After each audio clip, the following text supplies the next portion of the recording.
Bismillah, Assalamualaikum warahmatullahi wabarakatuh. Salam sejahtera untuk kita semua. Adik-adikku sekalian, saya Andi Sudimas Sulaiman, Gubernur Sulawesi Selatan, mengucapkan selamat datang dalam program Smart School Dinas Pendidikan Provinsi Sulawesi Selatan. Hari ini adik-adik sekalian akan mengikuti pembelajaran hybrid dalam program Smart School. Aplikasi Smart School adalah sebuah pendekatan dengan tetap mengedepankan sebuah pendidikan dengan digital approaching, untuk kemudian mengedepankan kualitas dan mutu pendidikan yang diterima siswa secara seragam di seluruh wilayah Sulawesi Selatan, termasuk di pelosok-pelosok. Program ini bukan hanya memberikan kepada adik-adik sekalian pengalaman belajar yang baru, namun juga memberikan fasilitas kebutuhan dengan fitur bermanfaat seperti rekaman video pembelajaran yang dapat diulang, trik-trik penyelesaian soal, ujian-ujian, serta sarana konsultasi pembelajaran dari guru-guru terbaik di Sulawesi Selatan. Sering-sering mengakses aplikasi Smart School melalui gawai yang adik-adik sekalian miliki di setiap kesempatan yang dimiliki. Untuk seluruh adik-adikku sekalian yang saya cintai, saya banggakan, selamat belajar dan semoga ilmu yang didapatkan bermanfaat untuk menambah pengetahuan pendidikan adik-adik sekalian. Salam kita pada salam. Assalamualaikum warahmatullahi wabarakatuh. Salam sejahtera untuk kita semua.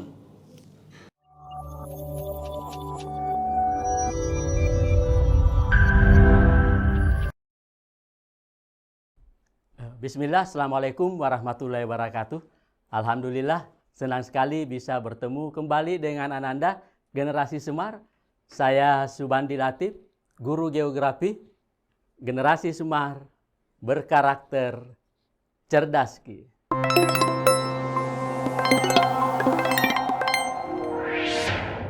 Baik, kali ini kita akan belajar Geografi kelas 12, semester ganjil, tentang interaksi keruangan desa dan kota dan dampaknya. Ananda sekalian, Generasi Semar, adapun tujuan pembelajaran kita pada hari ini, kalian diharap bisa yang pertama, menjelaskan faktor-faktor yang memengaruhi interaksi desa dan kota. Yang kedua, Generasi Semar diharapkan bisa menganalisis pola interaksi desa dan kota. Selanjutnya yang ketiga, Generasi Semar diharap mampu menganalisis dampak interaksi desa dan kota. Nah, kita mulai pelajaran kita. Generasi Semar, pada pembahasan kita sebelumnya, kita sudah bahas tentang pola keruangan desa dan kota. Kita sudah bahas bagaimana struktur ruang dan yang ada di desa dan yang ada di kota. Kemudian bagaimana ciri-ciri masyarakat yang ada di desa maupun di kota. Nah, Generasi Semar, kali ini kita akan melihat dua wilayah yang berbeda ini secara fisiografi. Yang satu wilayah pedesaan yang begitu didominasi dengan bentang alam yang begitu banyak, yaitu ada pohon, sawah, hutan, sungai, dan bentang budaya yang hanya sedikit berupa rumah dan sebagainya.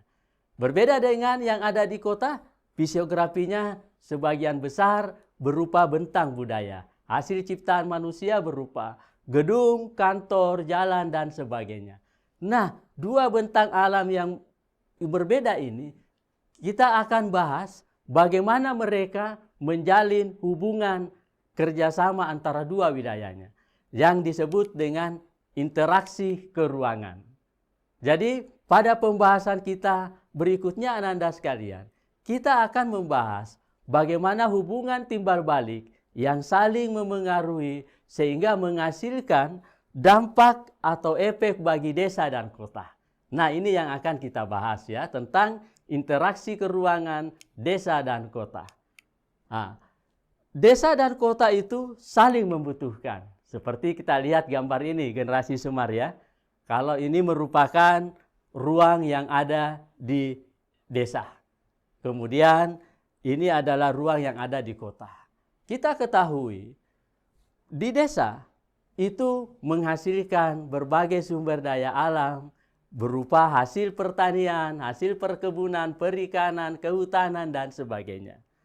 Nah, hasil sumber daya alam yang ada dari desa itu tentunya dibutuhkan oleh kota. Maka demikian juga sebaliknya, desa membutuhkan berbagai hasil-hasil industri yang ada dari kota. Maka terjadilah interaksi antara dua wilayah, yaitu wilayah desa dan kota. Sebagaimana kita ketahui generasi Semar, ya, di desa itu menghasilkan berbagai hasil pertanian. Misalnya beras, jagung, kelapa, kapas, dan lain sebagainya. Kemudian hasil hutan misalnya kayu, rotan, bambu, dan sebagainya. Demikian pula hasil perkebunan lain, hasil perikanan. Itu terdapat di desa.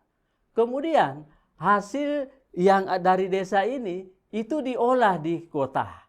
Di berbagai industri yang ada di kota. Baik itu industri pakaian, industri rumah tangga, atau mebel, dan lain sebagainya. Kemudian produk yang dihasilkan dari industri tersebut itu digunakan oleh masyarakat yang ada di kota maupun di desa.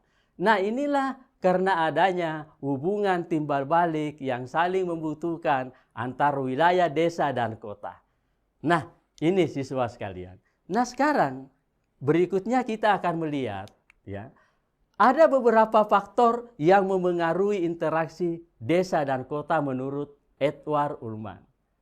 Faktor yang pertama yaitu adanya wilayah yang saling melengkapi atau regional komplementari. Nah, menurut Edward Ullmann, ya, dalam gambarnya seperti ini, misalnya wilayah A dan wilayah B, dan ada 3 wilayah, ya, wilayah A, B, dan C.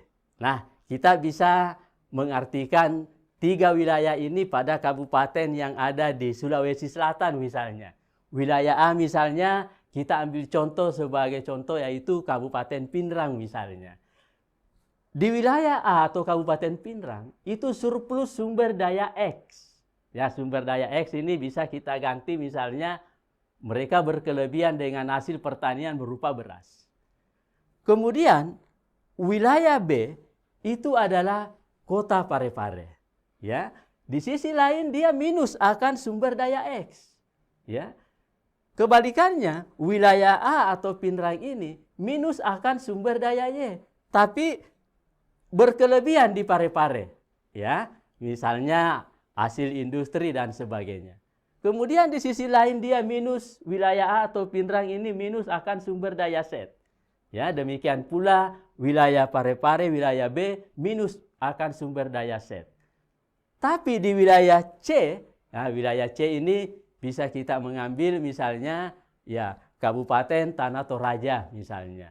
Ya, dia minus sumber daya X, dia minus sedikit misalnya akan hasil beras. Ya, tapi dia surplus akan sumber daya Z.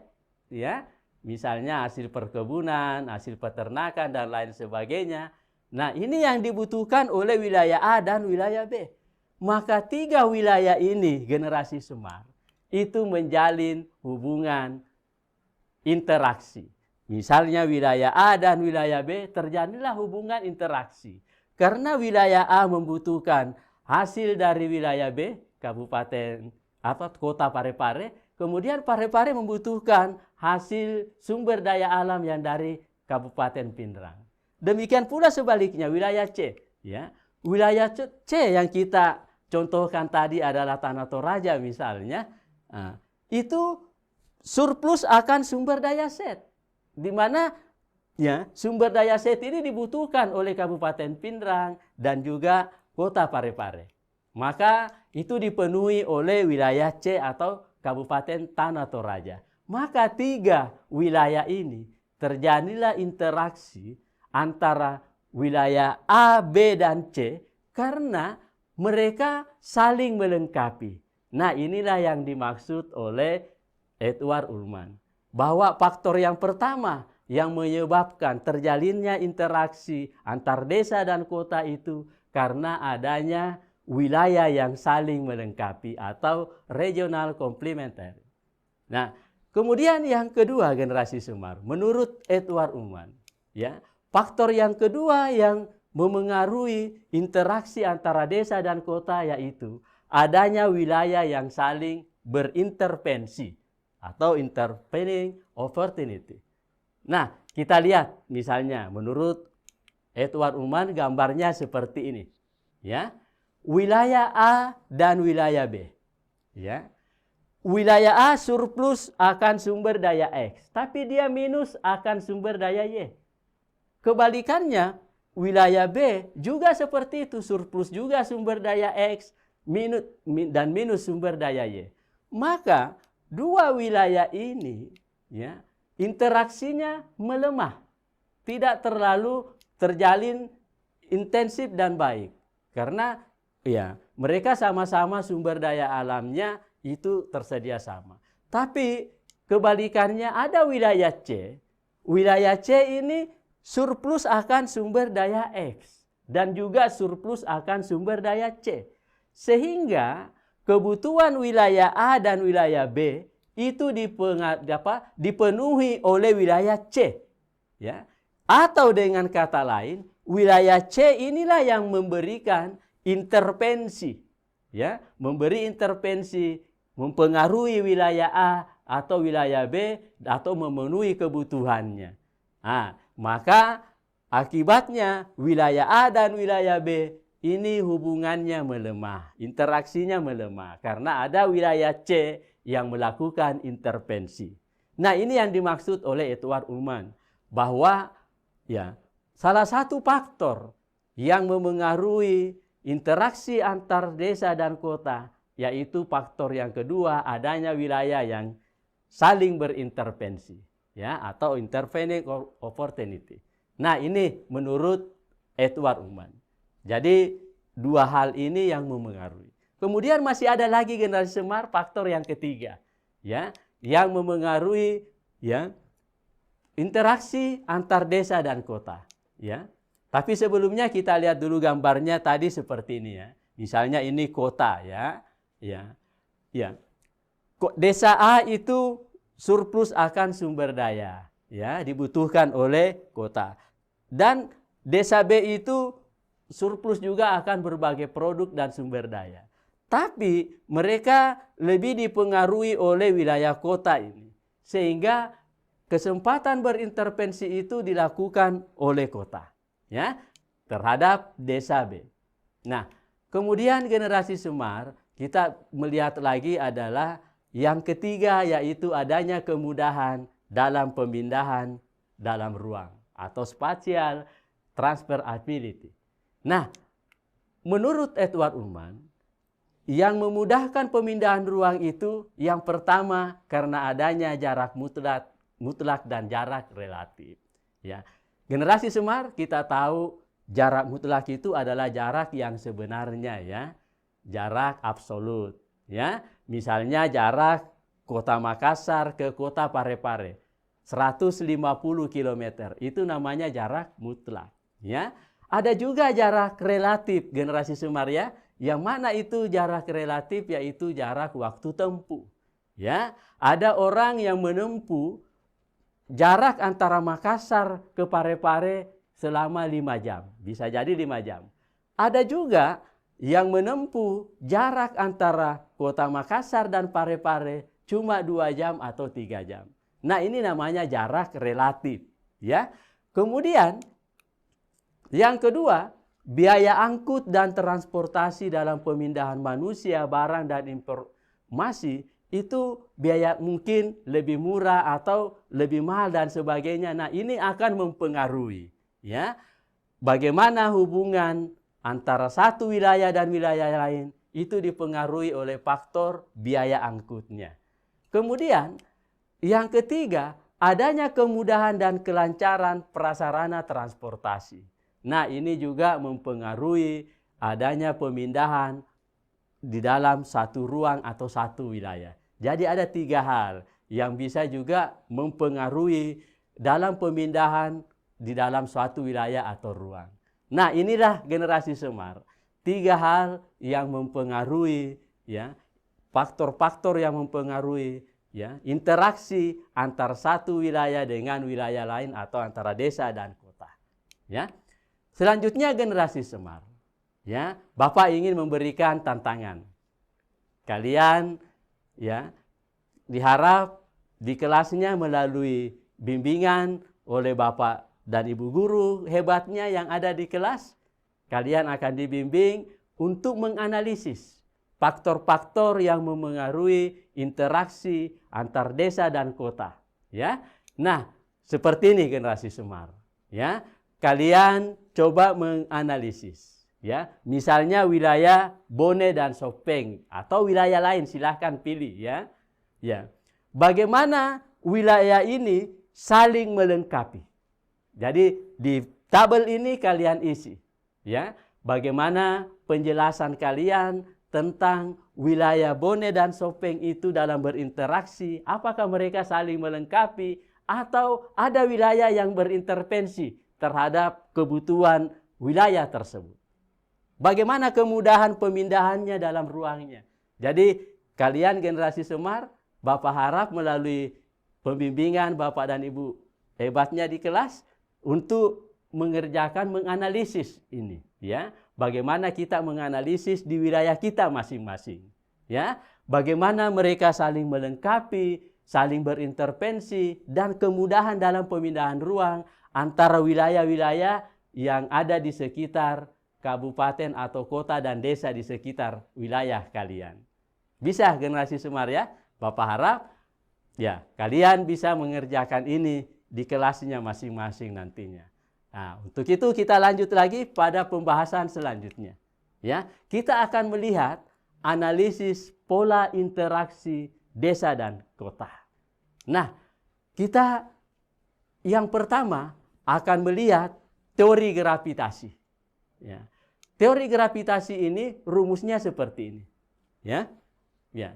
Jadi kita akan menghitung bagaimana pola interaksi antara desa dan kota. Ya. Penjelasannya seperti ini, ya. IAB itu adalah kekuatan interaksi antar kota A dan kota B. Ya. Kemudian berikutnya K ini adalah nilai konstanta empiris. Biasanya nilainya 1. Ya.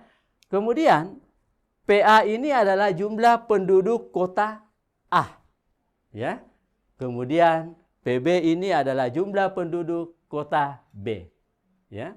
Kemudian dibagi dengan jarak mutlak yang menghubungkan kota A dan B pangkat 2. Nah, ini ya dibagi jaraknya, berapa jaraknya antar kota A dan kota B. Jarak mutlaknya ya. Nah, ini rumusnya teori gravitasi. Nah, salah satu teori untuk menghitung bagaimana interaksi antara satu desa dengan kota atau yang lainnya. Maka bisa kita menggunakan teori ini. Mana wilayah yang lebih kuat interaksinya. Nah, kita langsung ke contohnya ya. Cara menghitungnya. Nah, ini contoh soalnya. Ya. Misalnya diketahui ya, jumlah penduduk kota A sebanyak 20.000 orang. Ya. Sedangkan kota B jumlah penduduknya 10.000 orang. Ya. Kemudian kota C sebanyak 30.000 orang. Ya. Selanjutnya jarak kota A ke kota B itu 50 km. Ini jarak mutlaknya ya. Kemudian jarak kota B ke kota C adalah 100 km. Nah, generasi Semar yang ditanyakan, manakah dari ketiga kota tersebut yang lebih besar kekuatan interaksinya? Jadi kita akan hitung sebentar ya. Apakah antara kota A ke kota B atau antara kota B dan kota C? Nah, kita coba kerja generasi Semar, coba masukkan ke dalam rumusnya. Saya kira ini hitungan-hitungannya matematikanya tidak rumit ya. Biasa saja ya dibanding pelajaran matematikanya ya. Nah, sekarang kita coba kerjakan ya. Nah, dalam teori gravitasi rumusnya tadi seperti ini generasi Semar ya. Nah, kita coba masukkan data soal ke dalam rumus ya. Kita mulai menghitung dulu interaksi antara kota A dan kota B dulu kita hitung. Ya. Tadi dalam soal ya, interaksi antara kota A dan B itu jumlah penduduknya kota A 20.000 jiwa. Ini ya 20.000 jiwa. Ya. Ya. Ya. Ya. Jadi penduduk kota A 20.000 jiwa. Ya. Yang ini ya. Ya. Penduduk kota B itu 10.000 jiwa. Ya. Kemudian jarak mutlaknya antara kota A dan B itu 50 km. Ini 50 km dipangkat 2, ya. Seperti ini. Nah, kemudian generasi Semar kita hitung, ya. 20.000 dikali 10.000 itu dapatnya 200 juta. Ya. Kemudian 50 pangkat 2 itu 100.000. Ya. Nah, sehingga hasilnya kita bisa dapatkan generasi Semar adalah 2.000. Mudah ya menghitungnya. Jadi kekuatan interaksi antar kota A dan kota B itu adalah 2.000. Kita dapatkan melalui hitungan yang seperti ini. Ya, kita coba menghitung berikutnya yang kedua. Ya, interaksi antara kota B dan kota C. Ya. Nah, ini rumusnya tadi. Ya, kita ganti ya. Bukan lagi PA, PB, tapi PB dan PC. Ya, yang ini ya. Ya. Ya. Ya. Nah, kita coba masukkan soalnya. Ya. Tadi penduduk kota B 10.000 jiwa. Ya, 10.000 jiwa. Ya. Penduduk kota C itu 30.000 jiwa. Ya. Kemudian jarak mutlaknya antara kota B dan kota C itu adalah 100 km. Ya. Ya. Nah, kita lanjut menghitungnya sehingga 10.000 dikali ya 30.000 itu kita dapatkan 300 juta. Ya. Kemudian 100 pangkat 2 itu adalah 10.000. Ya. Jadi 300 juta dibagi 10.000, ya, kita dapatkan hasilnya generasi Semar 30.000. Nah, generasi Semar kita sudah bisa menghitung, ya, kekuatan interaksi antar kota A dan kota B dan kota B ke kota C. Mudah generasi Semar ya. Nanti Bapak akan berikan lagi contoh-contoh soalnya. Nah, ini teori yang pertama yaitu teori gravitasi. Untuk menghitung interaksi antara satu wilayah ke wilayah yang lain. Kita lanjut ke ya, analisis pola interaksi desa dan kota ya. Ya. Menggunakan teori titik henti. Ya, teori yang kedua yaitu teori titik henti. Ya. Teori titik henti atau breaking point teori ini itu dikemukakan oleh William Jarrelli. Ya, teori ini untuk memperkirakan di mana penempatan pusat pelayanan masyarakat. Seperti kita ingin membangun pasar, bank, sekolah, rumah sakit dan lain-lain supaya ya kantor-kantor atau tempat-tempat pelayanan ini bisa dijangkau dengan baik oleh masyarakat di dua wilayah tersebut, maka orang biasa menggunakan ya teori titik henti untuk menempatkan ya pelayanan-pelayanan sosial ini supaya bisa dijangkau. Maka orang menggunakan teori titik henti ini. Jadi generasi Semar, kalian juga nantinya misalnya bercita-cita ingin menjadi pengembang perumahan misalnya, ya. Kalian ingin membangun suatu perumahan di satu kota misalnya. Sebaiknya di mana wilayahnya yang strategis? Maka salah satu teori yang biasa digunakan adalah teori titik henti. Ya. Nah, bagaimana menggunakan teori titik henti ini? Ya, formulasinya seperti ini generasi Semar. Kita akan lihat. Nah, ini rumusnya. Ya, teori titik henti. Ya, DAB itu adalah jarak lokasi titik henti. Ya, jadi jarak lokasi titik henti yang akan kita dapatkan atau ketahui yang akan kita cari. Ya, kemudian ya DAB ini D kecil jarak antara kota A dan kota B jaraknya ya. Jadi ini yang akan kita tahu adalah berapa jaraknya ya antar kota A dan kota B. Kemudian ya DAB ini ya PA itu adalah jumlah penduduk yang lebih kecil. Jadi PA itu jumlah penduduk yang lebih kecil. Apakah kota A atau kota B? yang lebih kecil jumlah penduduknya. Kemudian PB adalah jumlah penduduk yang lebih besar.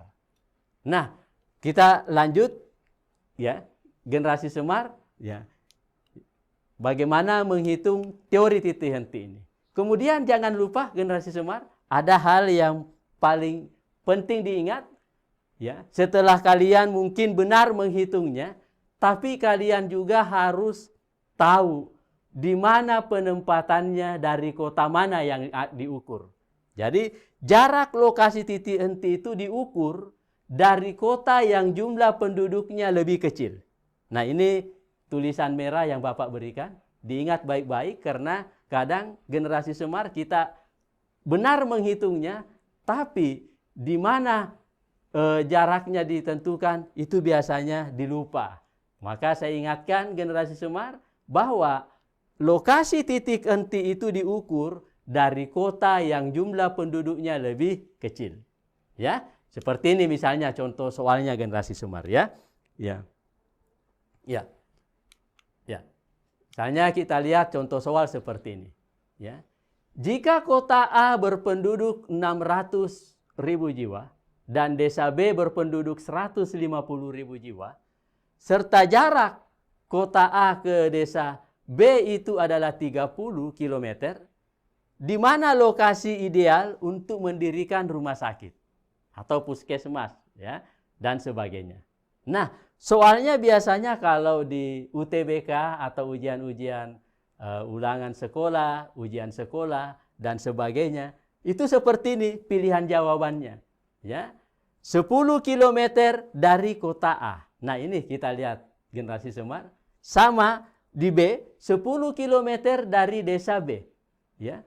Sama 10 km, 12 km, tapi diukur dari kota mana, desa mana, ini yang harus kita ingat bahwa diukur dari kota atau desa yang jumlah penduduknya lebih kecil. Ya, supaya nanti kita tidak terkecoh dalam menjawab soal-soal seperti ini. Ya. Nah, kita coba menghitungnya ya. Bagaimana menghitungnya generasi Semar? Kita coba kita masukkan ke dalam rumus seperti ini. Ya, kita mau menghitung ya. Ya. Di mana titik henti kota A dan kota B. Ya, maka kita masukkan seperti ini. Ya. Misalnya tadi jarak kota A dan B itu 30 km. Ini ya. 30 km jaraknya. Ya. Kemudian 1 ditambah akar. Ya. Akar 600.000. 600.000 itu yaitu penduduk kota A. 600.000 dibagi ya 150.000. Ya. Nah, itu adalah penduduk desa B. Ya, dibagi 150.000. Nah, kemudian kita coba lanjut menghitungnya. Ya, 600.000 dibagi 150.000 itu kita dapatkan 4. Ya, maka akar 4. Ya, jadi 30 dibagi 1 ditambah akar 4. Ya, generasi Semar tentu ingat berapa itu akar 4?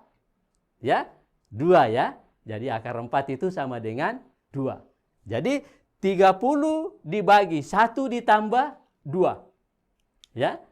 Jadi hasilnya seperti ini, 30 dibagi 3. Ya. Jadi 30 dibagi 3 hasil dari 1 ditambah 2 tadi. Ya, 2 itu dari akar 4. Ya. Kemudian generasi Semar 30 dibagi 3, saya kira kalian sudah bisa menghitungnya sama dengan 10. Sehingga kita memperoleh hasil 10 km. Ya. Nah, kalau kita sudah mendapatkan hasil 10, kita harus ingat diukur dari kota atau desa mana. Ingat diukur dari kota atau desa atau wilayah yang jumlah penduduknya lebih kecil. Ya. Nah, A 10 km dari kota A. Kota A ini jumlah penduduknya besar. Maka kota A hitungannya benar 10 km tapi penempatan lokasinya yang keliru. Ya. Kemudian B 10 km dari desa B. Ini benar ya.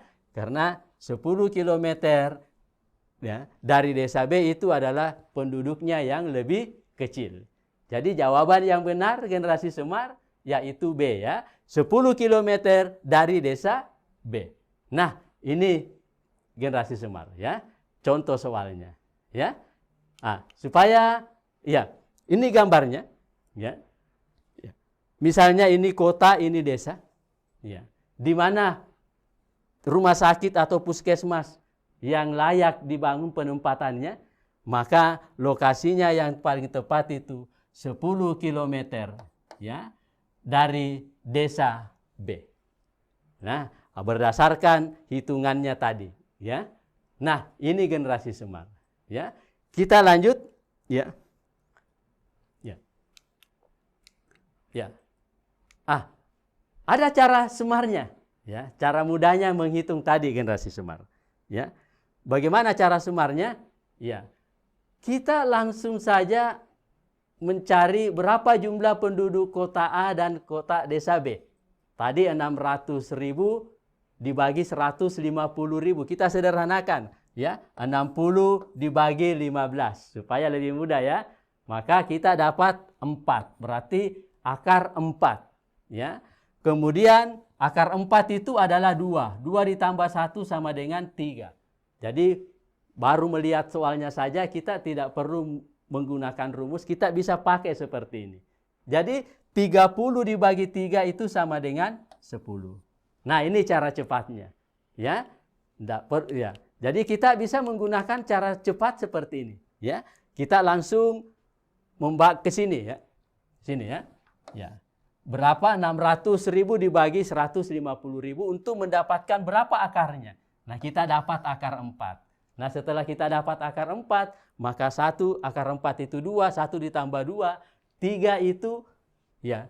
Jadi 30 dibagi 3 sama dengan 10. Jadi kita bisa ya, mengerjakannya tanpa seperti itu tadi, kita langsung saja seperti ini generasi Semar. Sehingga kita bisa dapatkan dengan mudah. Nah, ini cara Semarnya ya.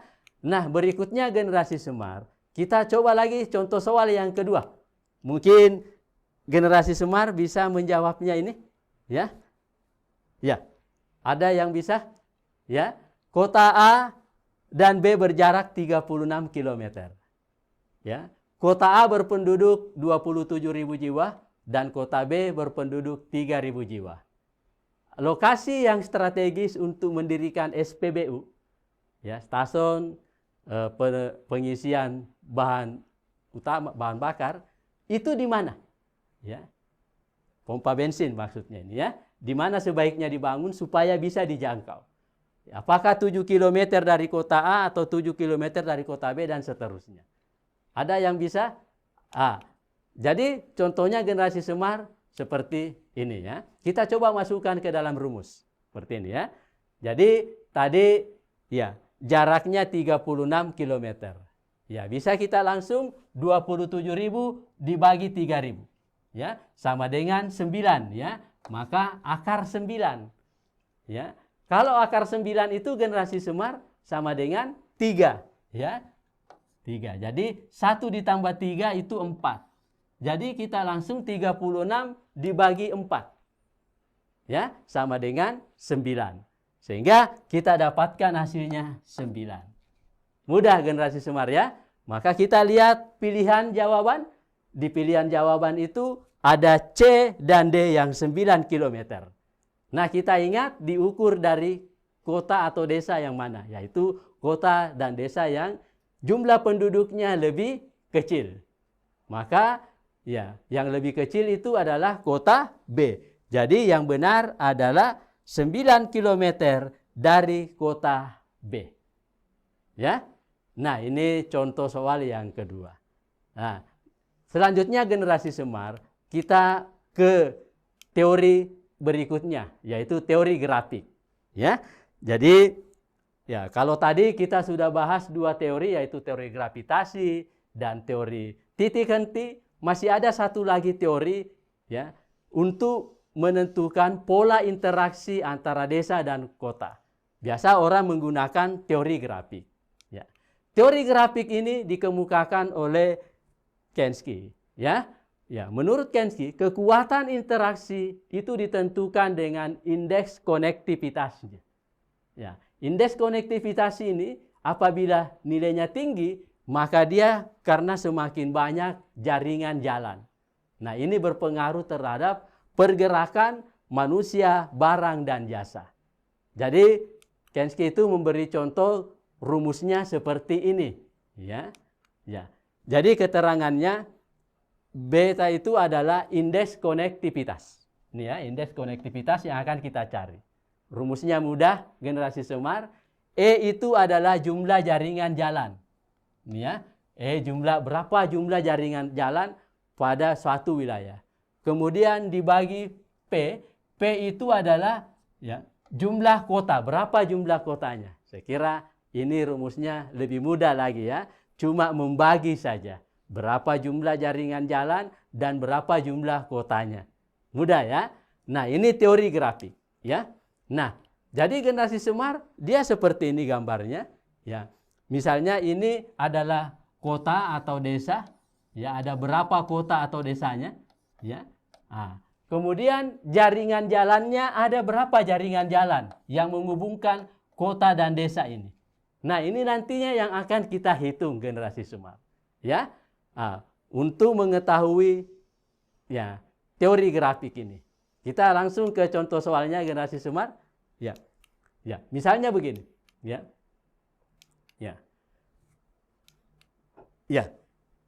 Ada dua wilayah A dan B, ya, seperti ini. Ya, ini kotanya ya, ya, wilayah A. Ya, kita hitung jumlah kotanya ada 6. 1, 2, 3, 4, 5, 6. Kemudian jumlah jaringan jalannya ada 9. 1, 2, 3, 4, 5, 6, 7, 8, 9. Ya, jaringan jalannya. Maka ya 9 dibagi 6. Kita dapatkan hasilnya 1,5. Hasilnya ya. Kemudian wilayah B, ini wilayah B. Ya. Kita hitung jumlah kotanya 1, 2, 3, 4, 5, 6, 7. Ya, jumlah kotanya. Kemudian jumlah jaringan jalannya itu kita hitung 1, 2, 3, 4, 5, 6, 7, 8, 9, 10. Ya, jadi 10 dibagi 7 sama dengan 1,4.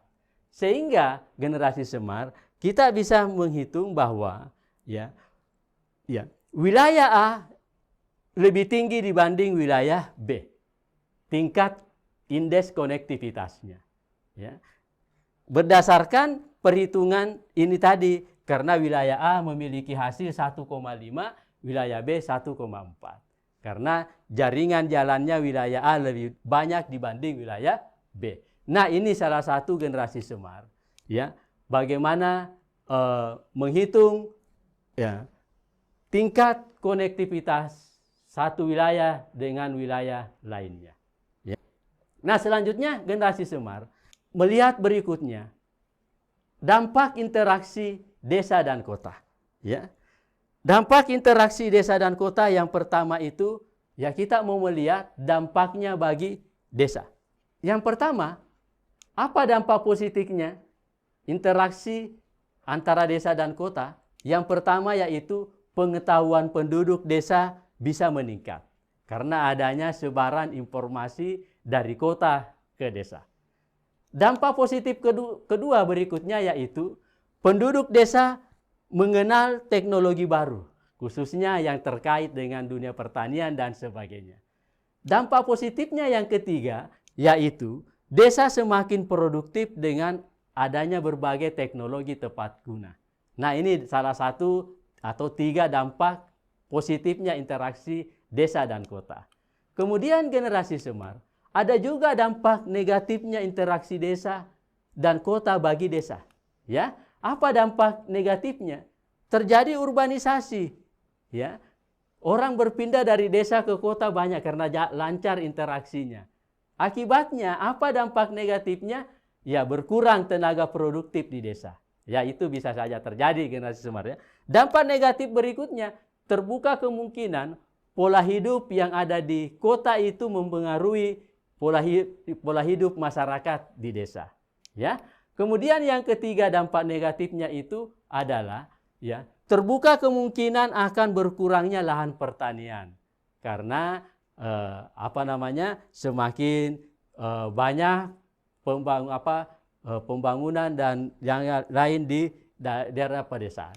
Kemudian generasi Semar, ada juga dampak positifnya akibat interaksi desa dan kota bagi kota. Ya, apa dampak positifnya bagi kota? Yang pertama, tersedianya tenaga kerja dari desa. Kemudian yang kedua, ya, kebutuhan akan bahan mentah dan barang hasil pertanian terpenuhi. Kemudian ada juga dampak negatifnya akibat interaksi desa dan kota bagi kota, ya.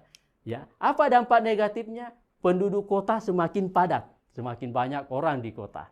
Nah, ini dampak negatifnya bagi kota.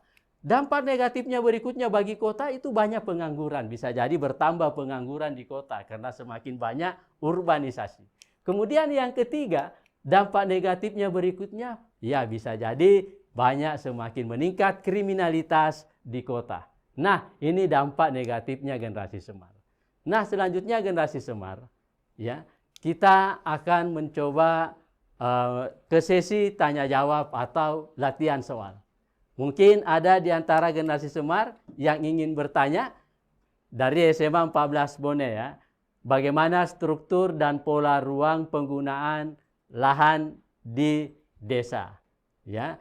Jadi generasi Semar dan yang ada di SMA 14 Bone, pembahasan kita sebelumnya ini sudah membahas tentang itu, ya. Bagaimana struktur penggunaan lahan di desa dan di kota. Kalau di desa, struktur penggunaan lahan itu sudah ada dulu ditampilkan bahwa di beberapa wilayah itu untuk daerah pertanian, perkebunan, kemudian di mana daerah-daerah pemukimannya, itu sudah ditentukan strukturnya. Kemudian struktur pemukiman di desa itu ada yang berbentuk linear memanjang, ada yang memusat, ada yang terpencar. Kemudian untuk pola keruangan di kota itu dijelaskan oleh beberapa teori struktur pola ruang di kota. Ya, ada teori tentang teori konsentris, ya, yang menjelaskan bagaimana perkembangan pemukiman atau kegiatan-kegiatan di kota. Ada yang dalam bentuk sektoral dan lain sebagainya. Jadi itu, ya, generasi Semar yang ada di SMA 14 Bone yang menanyakan bagaimana struktur pola ruang yang ada di desa dan kota. Selanjutnya ada lagi generasi Semar yang ingin bertanya atau menjawab soal di atas? Silahkan. Jadi jawabannya 20 km, ya, dari kota Iye, ya. Seperti ini kita dapatkan hasilnya 20, ya. Nah, jadi jawabannya itu adalah, ya, benar sekali jawabannya tadi. Dengan demikian Ananda sekalian, terima kasih atas interaksinya. Karena mengingat waktu, maka pertemuan kita kali ini kita akhiri dengan ucapan Alhamdulillahirabbil alamin. Generasi Semar berkarakter cerdas.